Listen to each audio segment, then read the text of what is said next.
Hello friends, एक और नई कहानी के साथ। एक छोटे से गांव में राहुल नामक एक धनी जमींदार रहता था। उसके पास बहुत सारी जमीन जायदाद थी और कई नौकर चाकर उसके घर में काम करते थे।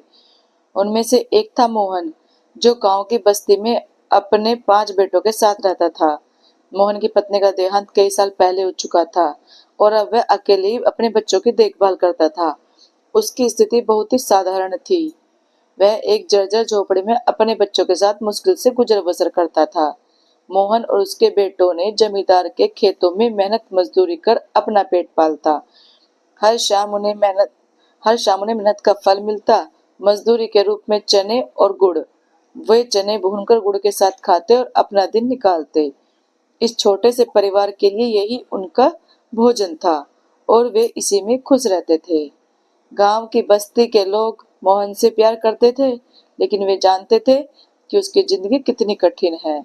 जब उसके बड़े बेटे रवि की उम्र शादी के लायक हो गई, तो बस्ती के बुजुर्ग ने उसे सलाह दी कि उसे अब अपने बेटे की शादी कर देनी चाहिए।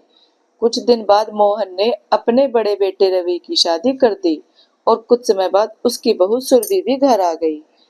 उस दिन जब नई बहू सुरभि अपने ससुराल के दरवाजे पर आई, तो झोपड़ी के बाहर हल्ला गुल्ला मच गया। बस्ती के लोग नई बहू को देखने के लिए इकट्ठा हो गए। हर कोई उसे देखने के लिए बेताब था।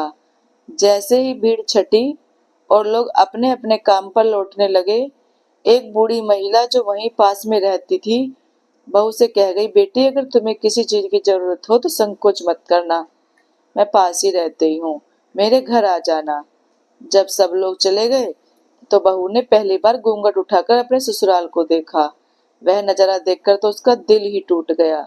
एक टूटी फूटी झोपड़ी, खुट्टी पर टंगी कुछ पुरानी पोटलियां और बाहर बने 6 चूल्हे। इन चूल्हों को देखकर बहू की आंखें भर आईं। उसे समझ में नहीं आ रहा था कि वह इस जर्जर हालत में जीवन कैसे बिताएगी। उसका मन हुआ कि वह तुरंत अपने मायके भाग जाए, लेकिन उसने सोचा वहां कौन सा सुख भरे होंगे। माँ तो रही नहीं और भाई भौजाई के राज में नौकरानी बनकर ही जीना पड़ेगा। यह सोचकर वह जोर जोर से रोने लगी, लेकिन रोते रोते थककर शांत हो गई। उसके मन में एक विचार आया और उसने उसे क्रियान्वित करने का फैसला किया। वह तुरंत पड़ोस में गई और उस बूढ़ी महिला से बोली, अम्मा, क्या आपके पास एक झाड़ू मिलेगा? बूढ़ी महिला ने उसे झाड़ू, गोबर और मिट्टी दी और साथ में अपनी पोती को भी भेज दिया ताकि वह उसकी मदद कर सके। वापस आकर बहू ने सबसे पहले 5 चूल्हे फोड़ दिए और सिर्फ एक चूल्हा छोड़ दिया। उसने झोपड़ी की सफाई की, गोबर मिट्टी से झोपड़ी और उसके आसपास का हिस्सा लीप दिया। फिर उसने सभी पोटलियों में से चने निकालकर उन्हें एक साथ कर दिया और अम्मा के घर जाकर उन्हें पिसवाया। अम्मा ने उसे साग और चटनी भी दी। बहू ने चने की आटे की रोटियां बनाई और सबको खाने के लिए बुलाने का इंतजार करने लगी।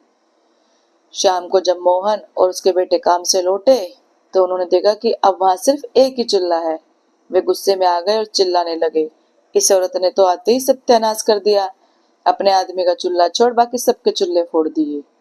झगड़े की आवाज सुनकर बहू झोपड़ी से बाहर आई और शांत स्वर में बोली, आप लोग हाथ मुंह धोकर बैठिए, मैं खाना परोसती हूँ। यह सुनकर सभी अचकचा गए। उन्होंने चुपचाप हाथ मुंह धोया और बैठ गए। बहू ने पत्तल पर रोटी, साग और चटनी परोसी।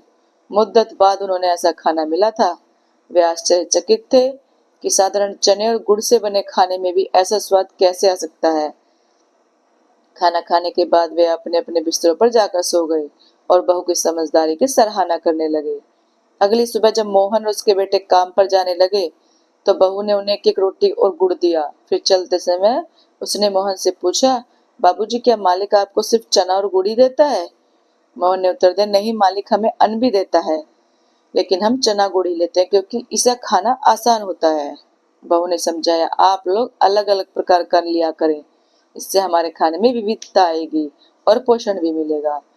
फिर उसने अपने देवरों को काम पर जाने से पहले कुछ बातें समझाई। उसने छोटे देवर से कहा कि वह अपने काम के साथ घर के लिए भी लकड़ी लाए।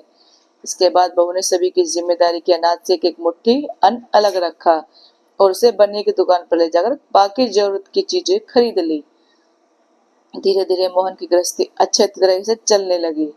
एक दिन सभी भाइयों और उनके पिता ने मिलकर झोपड़ी के आगे मिट्टी की दीवार बनाई बहू के गुण गांव में चर्चित होने लगे। उसकी समझदारी और सुगढ़ता की चर्चा जमींदार तक पहुंची। एक दिन जमींदार ने खुद बस्ती का दौरा किया और मोहन के घर आया। उसने बहू को आशीर्वाद दिया और उसकी प्रशंसा करते हुए उसे एक कीमती हार भेंट किया। बहू ने हार को माथे से लगाया और विनम्रता से कहा, मालिक के हार हमारे किस काम आएगा। इससे अच्छा होता कि आप हमें झोंपड़ी के दाएं बाएं 4 लाठी जमीन दे देते, जिससे हम एक कोठरी बना सकते। बहू की चतुराई और विनम्रता पर जमींदार मुस्कुराया और बोला, तुम्हारी समझदारी से मैं प्रभावित हूँ। जमीन तो मोहन को मिलेगी ही, लेकिन यह हार तुम्हारा है, इसे तुम अपने पास रखो। इस घटना के बाद मोहन की झोपड़ी में खुशहाली का माहौल बना रहा। बहू की समझदारी और मेहनत से उनके जीवन में बदलाव आ गया। उनके घर में अब सिर्फ एक ही चूल्हा था, लेकिन वह चूल्हा पूरे परिवार के लिए काफी था। उस छोटे से झोंपड़े में अब केवल गुड़ और चने की जगह प्यार, समझदारी और एकता ने ली थी।